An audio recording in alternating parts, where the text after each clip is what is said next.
I take care of compliance and payroll business for Team Leads, and I would be one of the moderators for today's chat show. The subject for today's discussion is essential for every organization. This is an increased need for awareness of workplace harassment, particularly gender issues. They would like to provide a safe and healthy working environment that enables employees to work without fear of prejudice, gender bias, and sexual harassment. A clear understanding of best practices will give HR professionals and the internal committee tools to make their workplace a safe and motivating place for all their employees. What may change after the new labor code is implemented? What has changed in the last decade during pandemic or work from home? And what would change post labor code's announcement? Now, these are few questions which we are going to deliberate today. A warm welcome to you. All welcome to you, our fireside chat. Let's talk POSH with Mr. Viswanathan Vasudevan. I would like to introduce him. Viswanathan Vasudevan is currently working as the Group Legal Head, consultancy basis, board member in subsidiary and JV companies of CSR Foundation of Hindustan Field Services Private Limited. It's a JV of Unilever and Small Group Worldwide, independent member and consultant to it. He is also a member of RAI, which is Retail Association of India, as a core advisory committee and the head of legal advisory cell of the Employees Federation of India, EPFI. Along with Vasudevan, we have Mr. Sumit Sabharwal, my senior colleague who heads the Team Leads HR Tech.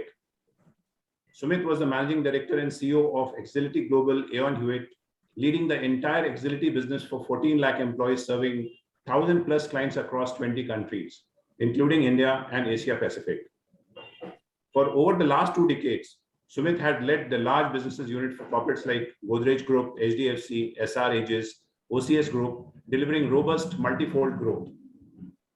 Before joining Team Leads, Sumit was with Equifax Global, 120 years old, US 5 billion American multinational as Chief Sales Officer, responsible for business growth in India, Middle East, and Southeast Asia. Along with me, we both are going to discuss and have a chat on this subject with Mr. Vasudevan. This will take around 45 minutes all put together. And after that, we'll have a 15 minutes to 20 minutes of question answer session. So with that, we would like to start the first question to Mr. Vasudevan. Welcome, Mr. Vasudevan, once again. The first question to you is, can you explain POSH relevance and importance to the audience? And also, why is it still not spoken openly? Yes, Mr. Vasudevan. Yeah. Actually, the prevention of sexual harassment is shortly known as POSH. Actually. Okay. So now let's talk about the relevance. Why it is relevant? So the Constitution of India affords a fundamental rights to women for equity, equality, and right to life and dignity. Also work in a safe and secure environment. So this is guaranteed by Constitution 1947. There was no specific law to protect the women under special law. There was always available remedy under criminal procedure, IPC, etc., etc. But there was never a remedy available to them actually. And what made it necessity actually? So in around 2013, the law was enacted. It's called Prevention of Sexual Harassment at Workplace Act 2013. What triggered? I would say there was many cases of aggravated sexual harassment, including rape of public care worker, and the case was before the Supreme Court. It was known as Vishaka case actually. And 1997, almost 50 years after independence, the Supreme Court thought there are extant guidelines required for government, public sector, and also private establishment. So it gave the guidelines known as Vishaka guidelines in 1997. Thereafter, so many years after, the sexual harassment law was enacted. So it is specifically to protect women at workplace. So we will discuss what is workplace, who is an employee and all as we flow through the seminar. Sure. So, Yeah. Mr. Vasudevan, after the Vishaka guidelines were there, that was the time when POSH law was implemented, or slightly No, after that? it's between 1997 and 2013. There was no willingness for the parliament to enact because a lot of differences, because it is, people thought it is women special. People think still it is something specially afforded to women. It is not. It is the fundamental rights which is guaranteed. It's enacted through a special law which is required for them actually. There were several measures. The act was referred to Parliament committee and all these things. After a lot of dilly-dallying, finally it was enacted in 2013. So the gap of 20 years have taken place. Many fights, many these things actually. In fact, there was a writ petition in, I think it was in Gujarat High Court also for men. Why only women? We also need a special law to protect us actually. And then finally the law came into being. And thereafter the Ministry of Women and Child Development is advocating the cause good actually, I would say. And Mr. Vasudevan, before this law was enacted, how were the issues with respect to the sexual harassment handled before? Yeah, as I said, the IPC, Indian Penal Code, has got as many provisions as where is it can be there. But how many people knows IPC and then the procedure, go to the police. Even now, women are shy to come up to the committee who are part of their integral part to come and make a complaint. Why would women go to a police and how can they afford? And when we talk about women at workplace, it is not something multinational, corporate, white collar.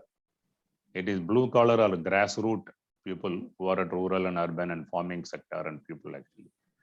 So the remedy was almost none actually available.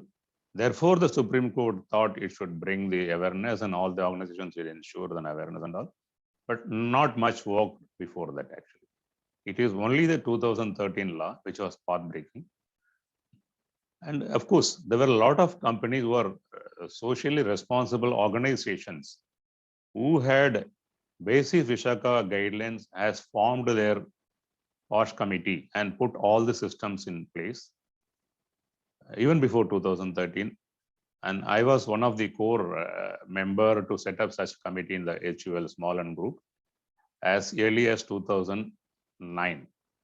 So I could say I have almost practical hands-on experience in dealing with it. I can say how people are shy to come up, how they are bold also to open up when you given forum actually. Given the right forum, every woman who is harassed would definitely like to raise the complaint actually. It's only a fear, stigma, or even a family pressure which prevents them from filing a complaint. As long as they know there is a remedy available, that remedy is within the organization, it's available at the doorstep or even at the stroke of an email or a WhatsApp or a message, then more people will come forward to file complaints. When an organization sets up a committee, initially there could be more complaints. That should not bother the organization from. Until then, now we didn't have any complaint, we didn't have any issues, we were running smooth. Now there are a lot of complaints, a lot of people at senior level are losing job, people with talent. Talent has no place when a person cannot respect women and gender equity and balance actually. No matter however high place you are, position, the basic respect of peers, especially the women, is very important. So that was the core principle which is laid down in the act, I would say. Yeah. So Mr. Vasu, I mean, since you spoke about from 1996 to 2013, it took 16, 17 years for the existence of this law through this Vishaka case. But what has happened in last 10 years or one decade, which we all should know? Yeah. As I said, as soon as the law was enacted, the Ministry of Child and Women and Child Development, they have empaneled a lot of institutions, including NGOs, private organizations, for training and creating awareness. And in fact, they have a guide, which is hands-on guide, even a layman by reading it can understand. but they have stopped with publishing it in their website. And how many people go through their website? How many people knows that there is a ministry for women and child and they go through the website, downloading? These are all efforts of technology. The people who browse also, they browse a lot of social media, and I don't think so many people are interested in browsing through useful ministry or government websites actually. So a lot of efforts to be done actually. And also the implementation and awareness is actually very high at corporate organizations. But lack of awareness, because there is a reluctance in several organizations, what would happen? Same thing. Who can I afford? And unfortunately, most of the organizations at board and CEO level thinks, for me, business is first. Yes, business at what cost? In fact, you are preserving your business reputation by establishing a well regulated procedure for compliance. Compliance is not only POSH, but POSH is primary compliance, if not secondary. So by establishing it, you are bringing this thing, you are bringing an inclusive factor, you are avoiding women attrition, you are encouraging women in your family and team and organization, and the reputation of the organization is well preserved actually. An organization who preserves and respects all genders will definitely progress multifold. It's my experience, which I witnessed. Thank you, Mr. Vasudevan. Mr. Vasudevan, will the implementation of the labor codes have an impact on the POSH policy? And if yes, then how will it impact? See, the labor laws, as I say, the special law prevention of sexual harassment has many precautions and regulations and punishments for the organization. And it is not stringently implemented because the enforcement is lacking. The inspector who is regular for any factory or office inspection, who is not aware of POSH, they're not trained, go to an organization and ask for POSH records. So he doesn't even know, he's not supposed to see the records. He has to only see whether it is enforced properly. No organization needs to open up because it's a confidential record of sensitive records. He has to go through whether they have a policy, they have awareness and everything. So therefore, the implementation, there is a lack now in the implementation. In fact, for factories and any worker class, the standing order has been modified when the law was enacted. The standing order provides for governance and inclusion of sexual harassment as a misconduct in the standing order, disciplinary code, and also there are a lot of appellate provisions for them like disciplinary committee and everything. But what about corporate organization? They do not have such a comprehensive methods. Coming to the point of labor codes, yes, for the first time the wage code talks about equality and non-discrimination of not only women, even the transgender. While discrimination in giving their facilities, salaries, wages, recruitment process and everything, and they had to be given equal opportunity unless that specific position is not fit to be for a woman by law. It's not the company cannot decide, it is not fit for a woman. They can't decide, they can't say, most of the companies still advertise. If you go through HRFA groups and all, you see people, women preferred or men preferred, like that. That's not right in law actually, unless it is prohibited. Even the law facilitates women working even in night shifts actually. Many organizations works on night shift with precautions and safety thing, but the burden is on the employer. Therefore, a lot of us employers hesitate to implement it, but it is there. On second, yes, standing order as of now is mostly for the factories or organized industry of manufacturing and workmen or mines, etc. Going by the new code, it would be applicable even for service industry because the standing order for service industry has been circulated, which applies and which includes sexual harassment and also specifically work from home. They have set broader guidelines for work from home as well in that actually. And third one, occupational safety, health and working condition. There is a standards for any factory or workplace. Workplace is not a factory. All establishment where 10+ employees are there actually. And there, having facilities including toilet, wash care, wherever shower care is required, creche is required, and separate facilities for women, men, and the transgender actually.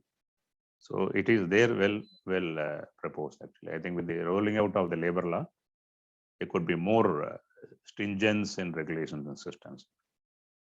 Yeah. So Vasu, I mean, you touched upon a very important subject, which we have seen in last 2 years time. The pandemic actually and this COVID-19 has transformed the way businesses have been done. People have been working. We have seen work from home. We have seen online and hybrid models coming into play. So what had been the regulations and rules which we should know about this work from home and online and hybrid model structures? Yeah. While we talk about the code to be implemented, standing order to be followed, there is a number there actually. It is not that standing order applies to all people. The standing order applies to, as of now, 300 plus, yet to be seen, which is notified what would be the number actually.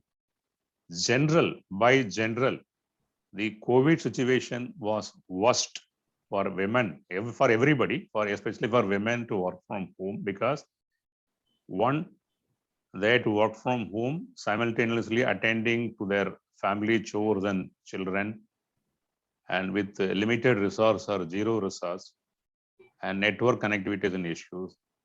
Third thing, one-upmanship shown in the joint families, the men, and the caregiving. The World ILO report says, I think the women's burden increased to 75% workload because the creche was closed, the care centers were closed, they have to take care of their children, they have to take care of the cooking and other domestic chores. And added to that, domestic violence. These are the factors which is organization has little control, but what organization can control is a regulated ways of working with them, providing basic facilities for network or infrastructure, camera or whatever it is. And as far as possible, regulating the times. A lot of people thought for granted. Office, at least, you have a 9:30 to 5:30 or 10 to 6 or something bracket. Thereafter, not everybody bothers people. But during work from home, the employers thought it is their right to contact their employees. They are sitting at home at any time of the day or hour, even early mornings and nights, actually. Second thing, insisting them to come on camera. And there were aggravated instances where the people asking them to come in a camera with a preferred dress, actually. There has been complaints. Okay. I have handled complaints, something like that, actually, personally. And there has been escalated complaints like that. In fact, that is why the law, if you see, is a small book of limited sections. But if you go through the logic of the law, the workplace is not something the precincts of 4 walls or 4 corners. The workplace actually moves around with the women wherever she moves around in connection, even remote connection with the work actually. Okay. So, and that way, not the WFHFS and your social networking, web, whatever it is, a media, social media or WhatsApp media.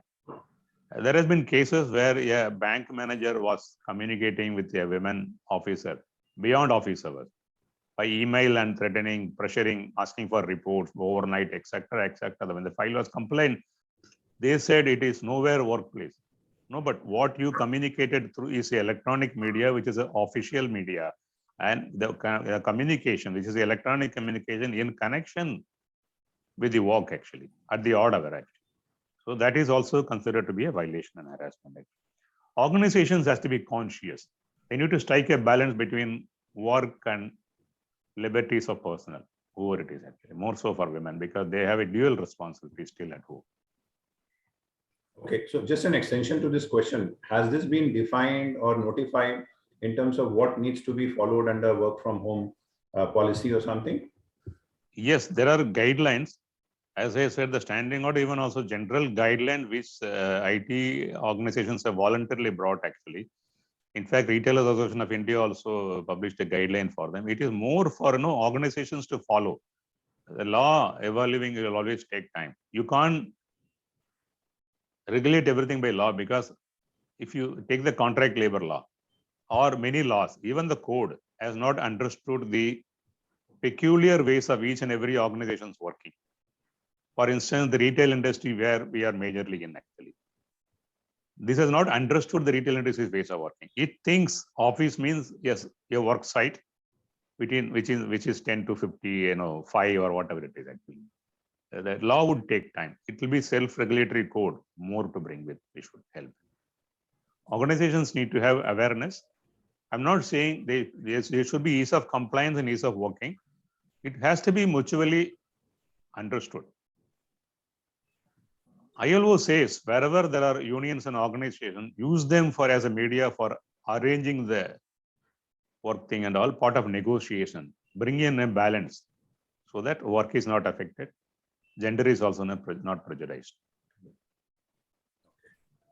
Got it. Mr. Vasu, how does the international corporate community operate on this subject? Is it similar to how we are approaching it in India, or are there any advanced or a different tool set that they are operating with? I would say, when in 2013, there were only 20 countries or something who had implemented the law. Now, if you look at it, over 140 countries have introduced the laws actually. So that I would say that's the first evaluation, and next this is a stage of encouraging for women actually. In fact, what gave the impetus was the Me Too movement.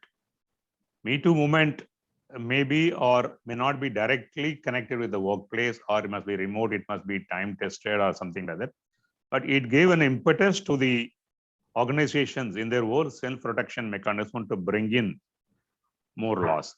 It's quite encouraging actually. Gender diversity inclusion remains to be a challenging actually. It is not that it still happens, because see, the all that people who breach the law, especially in office enclosed atmospheres of cabins, don't leave evidence. You can't cover closed circuit CCTV everywhere in an office because it affects privacy as well. Other than where public comes, like a banks or something, even in your organization, you put a camera above every woman and men, they would feel invaded actually. So it happens in a closed pressings actually, direct or oblique meanings actually. So it's quite challenging actually. So globally, yes, there is a law, there is an enforcement, and the remedy, as far as POSH committee is concerned, the remedy is something, not a punishment, correct? At the best, as long as the person is in employment, you can give him a warning or a rank reduction, or at the worst termination. What if the person continues to do that after moving out of your employment? Correct. There is no stopping. Then the organization has to throw its hand out. It cannot say, because it is no more my employee. What do I do? So that kind of fear also threatens women from openly coming out and complaining. There has been such cases actually. Okay. But yes, it is well evolved. It's working actually. The ILO is working all on together. There are a lot of NGOs and organizations. The more you create awareness, the more you create self-governance compliance actually. Okay. So, Mr. Vasu, as you said that there are evolved laws which are there across the borders. What about, we are seeing that since digitization, a lot of, inflow of foreign multinationals coming into India, and we are seeing the startups also mushrooming big way. So those are leading to multi-branch, multi-locations, factory setups, warehouses, which are far more scattered. Now, employees who are based out of those locations, who are in branch level, factory, or in different zone, which are, beyond the purview or reach of head office, for them, in case if they feel or if they come across any such incidents, is it easier for them to come to head office and complain about this, or to get the right solution? Not so easy. Mm-hmm. because most of the organization, the recruitment takes place, faceless, especially after COVID. Not every organization knows their whole employees even for a while. Actually, I don't know how many line managers would have met even their newly joined people if it is a big organization. Correct. Second thing, yes, the law has provided the basic recourse, but as an organization, you have to evolve, interpret in a positive way, and find out ways for compliance and governance and protection rather than looking at technicalities. As it is, yes, the law requires every establishment not to have just a committee at HO and say we are HO, therefore we operate as a committee. Each and every establishment has to have a committee, ideally. And it also understands the practical difficulty, then it gives a recourse. You can have regional committees or administrative level basis. Suppose you have 5 regions, north, east, west, south, and central or something. I'm just giving an example. You can have 5 committees. The central committee, and then you have regional committees. And then until you set up all these things, you also train the people in your factory or offices, branches. HR could be the best ambassadors for that, but need not be HR. You can actually train people who are coming to you voluntarily, train them as trainer, and keep them as ambassadors for this POSH actually. For them to connect with people, raise awareness and saying, for instance, I have a grievance. I should know whom to approach, confide. The first person should be available in my vicinity, in my factory, in my branch, in my place. And for that matter, at any time of the day or week, it cannot be a protocol, holiday. Because if it happens in a holiday, if it happens in a training course, it happens in a thing, I can't wait for a Monday to Friday office to open up and report. So that person should be available. And that person should connect with the committee, consult, and first stop the harassment, stopgap arrangement until investigation is done actually. It is possible and feasible where there is a mind actually. Because there have been organizations who can have 20. They can have, say, 20 branches or 20 establishments or warehouses actually, because 10. You may have a small godown or warehouse where you have 10 and more employees. In fact, that is a place more prone for harassment. Factories are more prone for harassments actually. In an IT organization on a holiday or evening, somewhere here, it happened in a washroom or near the washroom or outside washroom. These are more prone areas actually. Okay. So follow-up question on this. Yeah. I mean, is it mandatory to have, the head of HR or the head of the department to be the committee head, or what is the norm? I mean, because they hold the decision power. So will that not influence the entire? No, I'm saying the head of HR and all these people for raising awareness, not to be part of the committee.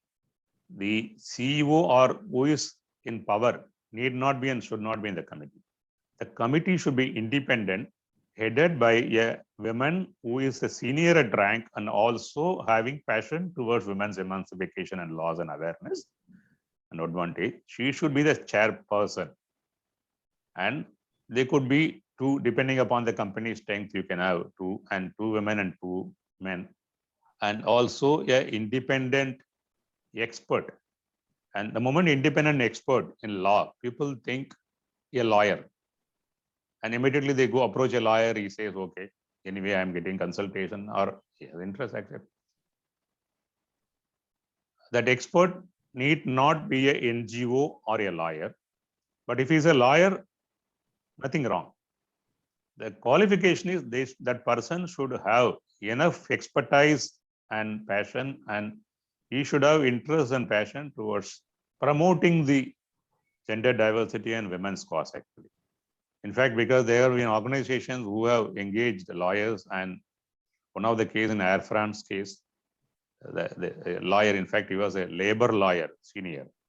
He was disqualified to be competent on challenge actually. Therefore, the whole committee finding was scrapped, and the court directed them to institute a all new committee and have a all new investigation. There's a question which I have answered. Can an advocate be on a bar? Yes, he can, provided that person also have enough knowledge and expertise on women emancipation and law. Okay, all right. So And HR head or a person can be part of that, but when they are functioning in the committee, there is a balanced committee, correct? One person representing HR, one is from business, one is independent, and is women. So there will be divergent views when he is sitting in the committee like a judge, because the committee has the powers of civil court while conducting inquiry. That's one of the clause.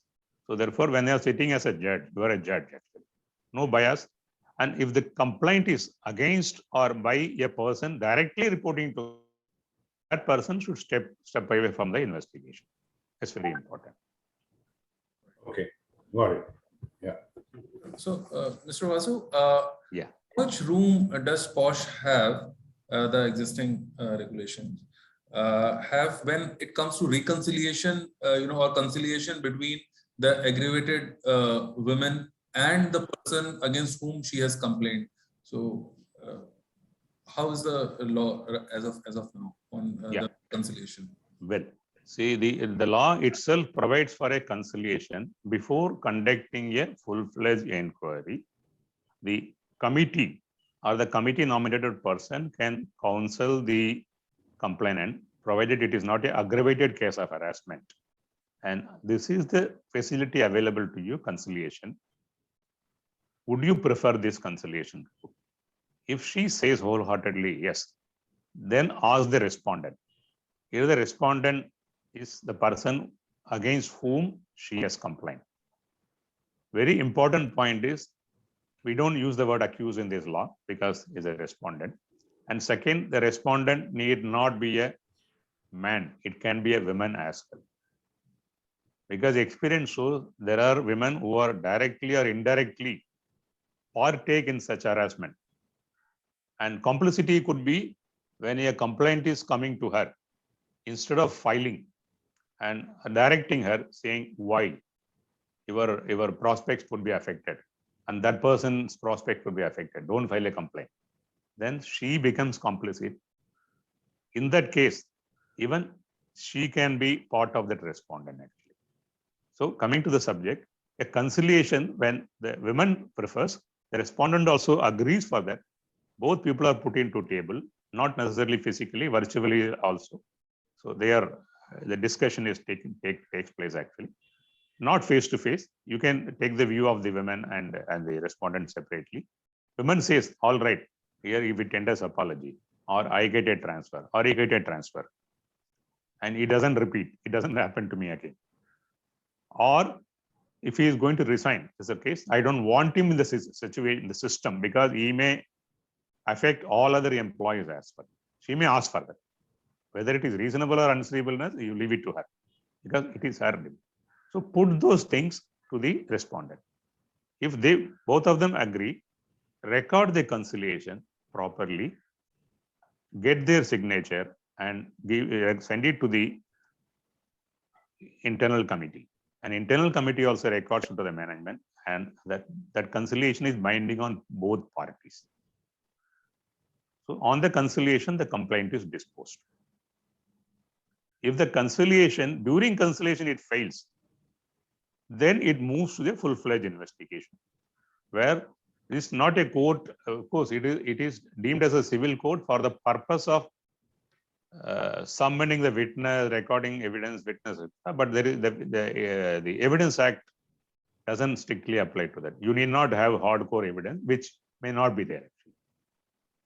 Actually, the committee has to see with reasonable opportunity to the respondent also.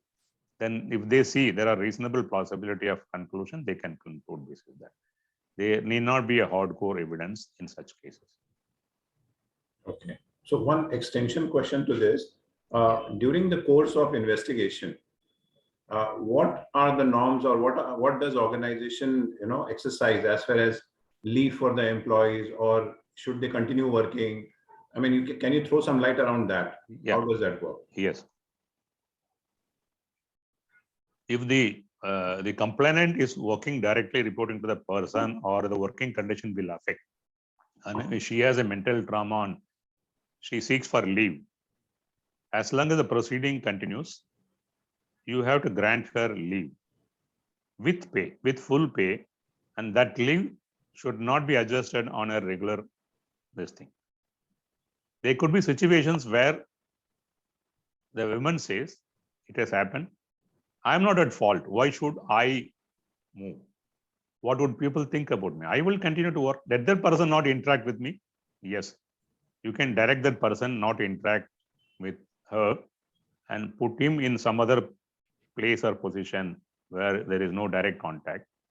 And if necessary, you also put him on leave. But in such a, wherever the organization asks the person to go on leave, you need to provide them the salary because it is you are directing and you have to provide them this thing. Comes to compensation. Yes, there could be loss of career opportunity, mental trauma or emotional distress, whatever it is actually. So we need to ask during conciliation or the proceedings to assess her damage, the health requirements, counseling, treatments, anything, whatever is caused to her. If the organization has been negligent and irresponsible, the organization has to provide the relief first. In the first instance, the organization has to provide the full relief. The second instance, it can also direct the respondent to pay either the whole or part of that compensation damage, depending upon his salary, position, and status, and two on installment. For instance, a woman has to be hospitalized, it costs a lakh or so. You can't ask that employee deposit a lakh of rupees. He may not have it actually. So you see, it's a token. It's like a fine. Fine doesn't equate the damage. Fine is a penal thing actually. So it could be a fine. Most of the organization, it's good to bear that expense because it's the best remedy that organization can give for a woman who has suffered and harassed. Okay. Fair enough. So, Sumit, I think there are a couple of questions which have been asked by various audiences. I think we should get into those questions because those are very relevant ones. Possibly we can continue with those questions right now. Right. Yeah. So, Mr. Viswanathan, see, if you see first question from Suresh Singh, what are the major differences and guidelines that organization must adhere between domestic inquiry and inquiry under POSH? Yeah, the domestic inquiry is mandated for workers, not for every kind of employees and people. And in the first instance, every organization having more than 10 employees need to have a POSH committee. Therefore, the first instance, the investigation and findings would be by the POSH committee. And wherever domestic inquiry is necessitated by the standing order or workers are there, in all situations, it may not be required. For an employee, for a manager, an officer, that is not required. So for wherever it is required, then that report is shared with the authority, disciplinary authority, and a set of inquiry follows thereafter. So in the domestic inquiry, they may not investigate afresh. They have to take the recommendations and findings and give a fair opportunity to the parties to answer the questions and initiate appropriate disciplinary action as their disciplinary guidelines, service regulations, or standing order provides for. Got it. All right. Hope, Suresh, you have been answered. If there's anything else you want to know regarding this question, you can, type it in the chat box. We'll ask again. In the meantime, Vikas Gulati, he has asked, is it mandatory that the presiding officer is a female? Can we appoint male employee as a presiding officer? A presiding officer is a position for the local committee which is appointed by the governments. For POSH committee, for an organization, it is known as chairperson. By designation itself, it is understood the chairperson has to be a senior woman in the organization of adequate experience and passion in women's related issues, and it has to be only woman. It's a mandate. Okay, so they are called as chairperson, and primarily they need to be female employee, the senior female employee of the organization. It's a mandate actually. The external member, most of the organizations thinks the external member or independent member has to be only a NGO or a woman. It is not. The external member can be either sex, provided they have competency in women-related laws and passion, as I said. Okay. Fine. The third question is from Megha. Is 50% female strength mandatory in ICC committee? Yes. Okay. So that's the mandate, 50% minimum has to be there. Okay. In POSH, ICC members, external legal advocate is mandatory? Need not be an advocate. It can be an advocate, but need not be an advocate. It need not be an NGO. Any person who has conversance with the employment laws with special focus on women specific and post law. Okay. Like I'm a legal consultant, but I'm not an advocate. I continue to be an independent member of POSH committees in few companies or organizations. And by being an advocate doesn't qualify. Advocate himself not qualified. He has to be, he can be an advocate, but additional qualification has to be on women-related law. Okay. Yeah. Got it. The third question she has asked is, can external advocate be part of bar council? Of course. Yes. Yes is the answer. Okay. Fair enough. So, Megha, any specific question regarding all these points? Have you got the answer? In case if you haven't, please exercise. You can put up in chat. We'll question it once again. Neha has asked, it means HR head cannot lead POSH committee? If the HR head happens to be a woman, she can be a chairperson because she is not the CEO. CEO cannot be in the committee because CEO having power to appoint, dismiss. So he or she is appointing, correct? The appointing authority cannot be in the committee. If the HR head is the appointing authority, then he cannot be part of the committee. Okay. Fine. Jay has a question. Can there be more than one external member? Yeah, you should have at least one external member. If you have two, it's good. It's according to the organizations. Only thing is the problem of having external member, they would have several occupations. You need to run this investigation, time bound. You need to have procedural. As of now, virtual, maybe it is convenient. When it goes to physical mode, organizing everybody at one place is a Herculean task for the committee. Actually, less members, less complications. Why would you have two people? Because two lawyers, doctors would never meet eye to eye on views and opinion. It's difficult to get consensus at least. Actually, correct. Yeah. Minimize the complications. Fine. Got it. Pratibha Bharat, she has asked, this is related to, while investigation is going on. So what is, in that case, what is the period a person go on paid leave?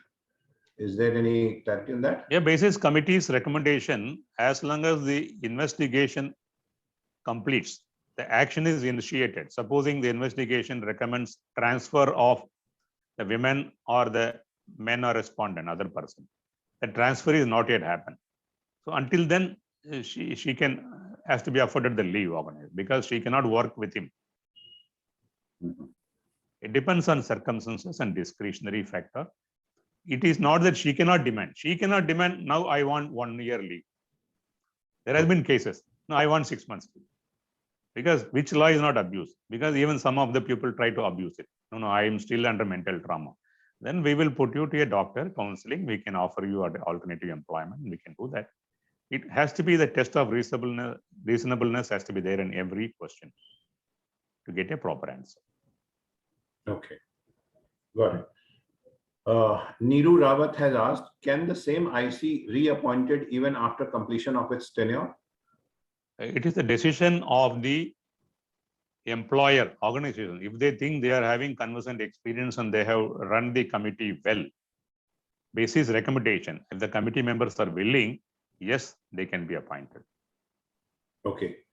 And can an IC meet the complainant, and that is female, more than once? I'm not understanding. Probably the complainant has to appear before the committee. That is what you are saying.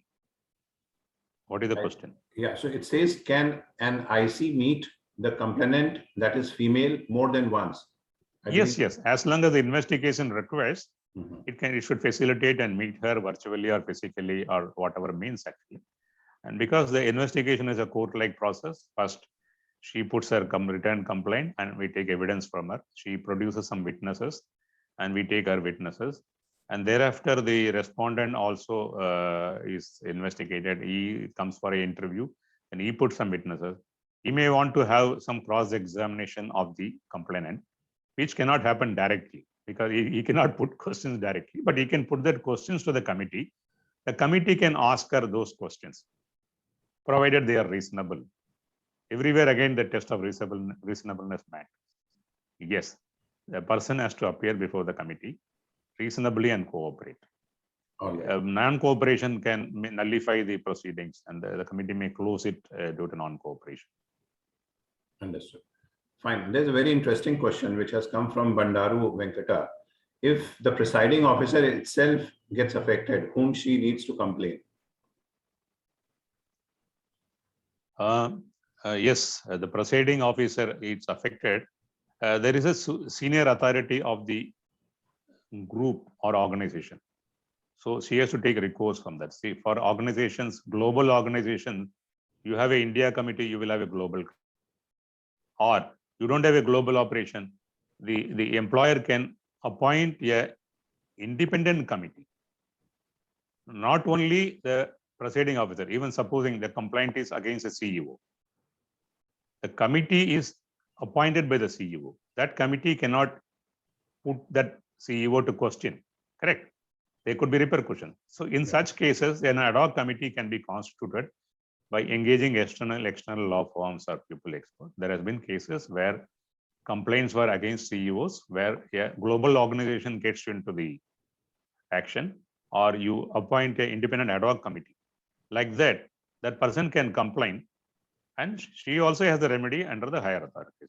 In fact, there has been a public interest litigation in Bombay High Court where in the independent members and chair people are seeking protection. We are affected. When we give our judgments openly and transparently, there are organizations they are trying to terminate us in under various means actually.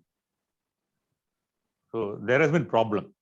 In fact, in Kerala recently, there has been a police complaint against the presiding officer, the chairperson. I'm saying chairperson, by a complainant who says that person did not conduct the inquiry, it was a criminal thing and all, etc., etc. And the case is still in the High Court actually. All the committee members faces threat either one way or other way actually. So they need to be like judges. They should not care beyond a point as long as they deliver judgment. If they are not able to do justice, they can ask for a stepping down. And that will be the better way than protesting and aggrieving. Okay, fine. Sienna has asked, what are the implications of not submitting annual report? It could be a fine if you don't submit. There have been cases in Delhi recently who have been fined starting with 50,000 or 1 lakh because the annual report has to be filed. Annual report is very simple. Why delay it? Because the template is available. Enough time is there. You have to put only the number of cases, number of courses, training awareness sessions you have done, put the facts and file it. If you are unable to file it person, send it by email or speed post, actually. Otherwise, it is a penal offense for the company. In Delhi, at least 3-4 companies have been fined now recently.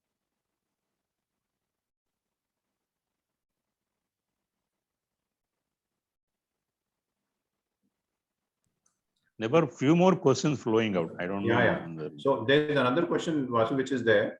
Okay, if we don't have a senior female employee to chair the committee, what is the solution? This is the question most of the organization face. That affects the diversity of the organization also actually. Therefore, one amongst the senior you have to choose actually.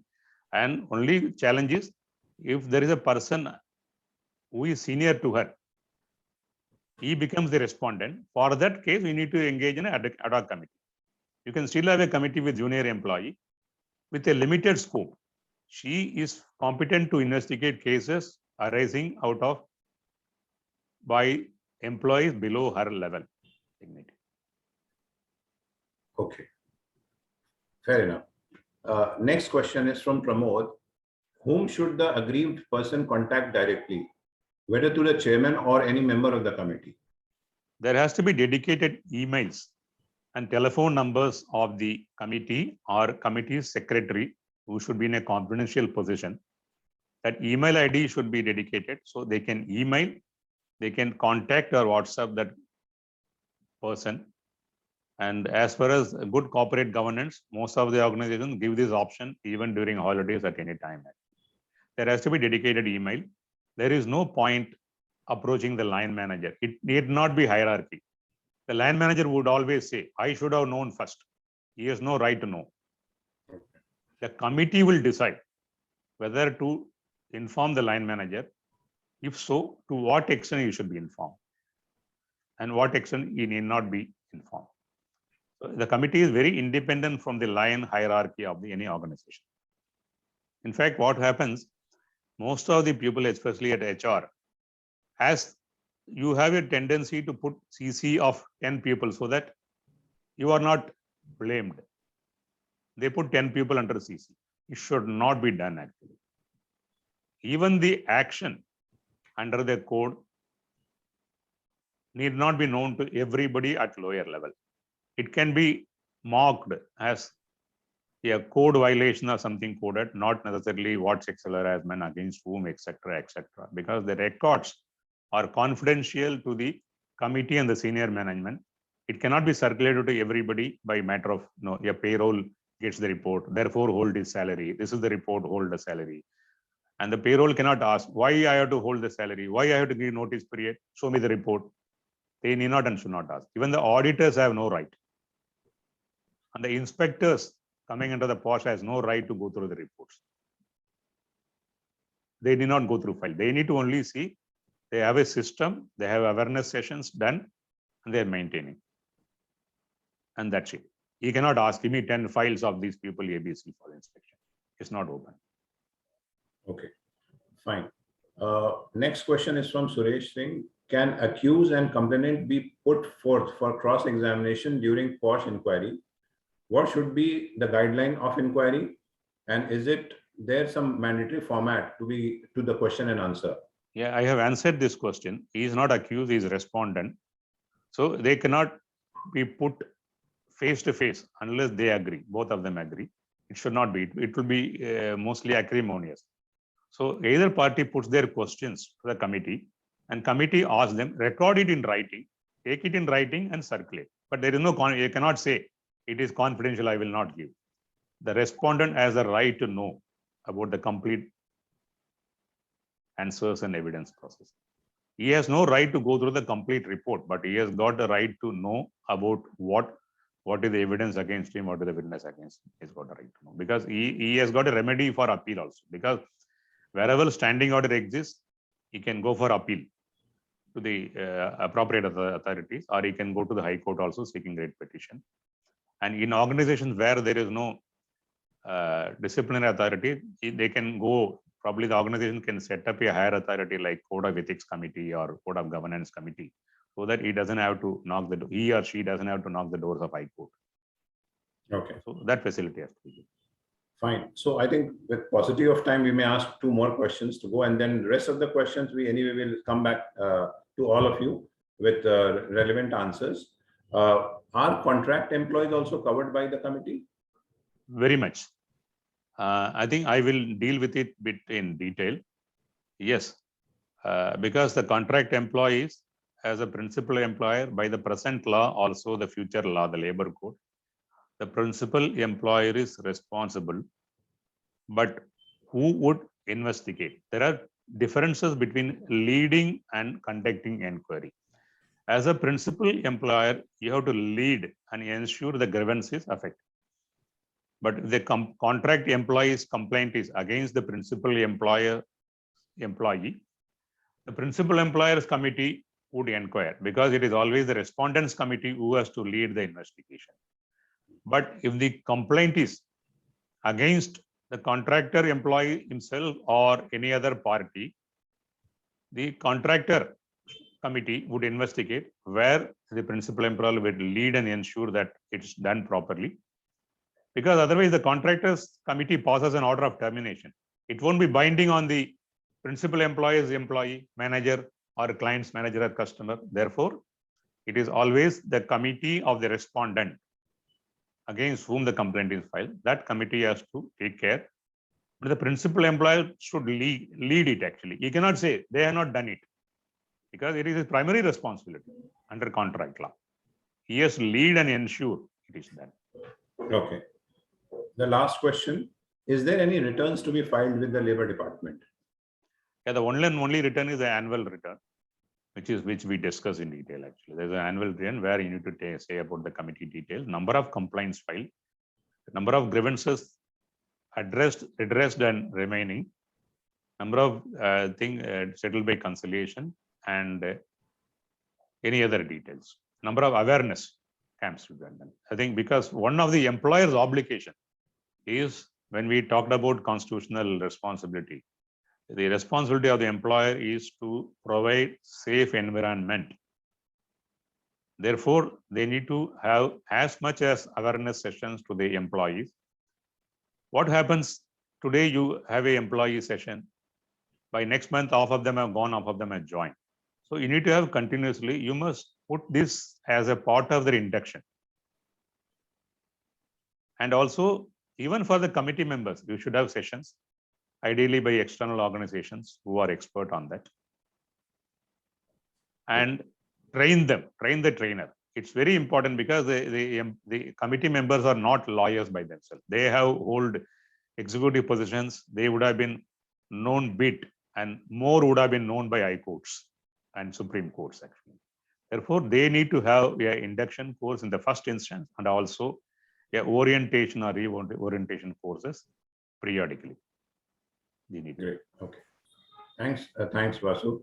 I think we are now over with the time. So I would like Sumit to take over from here. I mean, Sumit, would you like to say something?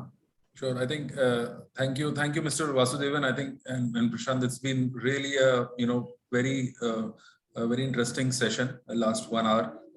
It cleared a lot of things with respect to the act and how did it come into existence and how it is evolving with the changing dynamics in the pre-COVID and post-COVID world, and what is it that we need to to adapt as organizations. It's a very, and I can see there are still questions which are coming in, and we would, if there are sufficient amount of interest, we would request you, Mr. Vasudevan, again to take a part 2 of this webinar, so that we can get your knowledge and your benefit to most of our, most of the participants. Sure, because by the time you understand, the clock has ticked. Yes, but 2 hours would be too, taxing for any person to know first instance actually.